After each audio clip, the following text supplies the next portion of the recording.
hype around Kobbie Mainoo needs to stop. This man is going to be destroyed before he even gets going. Take the game against Liverpool for example. He scored an absolute worldie, but his overall game was terrible. He made 14 passes in that game, 10 of them were successful. Onana made more passes than him, and James Lawrence sums this up perfectly. In terms of, he needs to be playing in a better side. He cannot be making 14 passes in a game. He has to have more touches.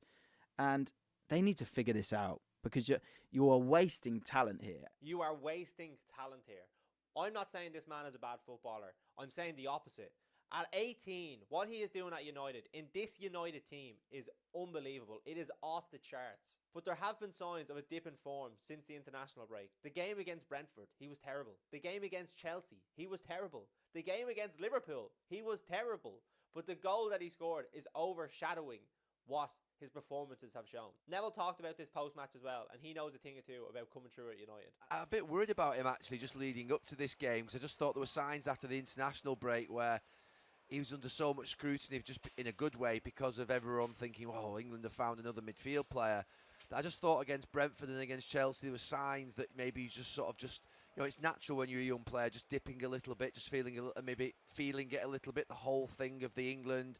You're going to go to a tournament and the expectation, well, how people have spoken about him, how we speak about him. This is a completely different team to the one Neville came through with the class of 92. And although Mainoo is talented, he could easily fall victim to the same issues that Rashford and Pogba seen during their United careers. We love to build players up and then tear them down when they don't have these crazy performances week after week. Take a look at Foden at City. When he was 18, he played 1100 minutes across the whole season. Mainoo this season is currently on track to have just under triple that. The whole of England wanted Foden to be playing week in, week out. They thought his ability and his talent deserved it. But Pep didn't listen. He slowly brought him into the team. He started him in some games, left him completely out of others, and he came off the bench for the rest. And what you are now looking at is one of the best players in the Premier League this season, and he could potentially win the PFA Player of the Year. United's league campaign is effectively over, so Mainoo should be protected and just saved for the FA Cup games, because that's all you have left. However, with the pressure Ten Hag is under, it's unlikely that's going to happen. So what United could be doing is potentially using him for the here and now and sacrificing the future that he could have. Mainoo is an incredible footballer. For an 18-year-old to be doing what he's doing is scary.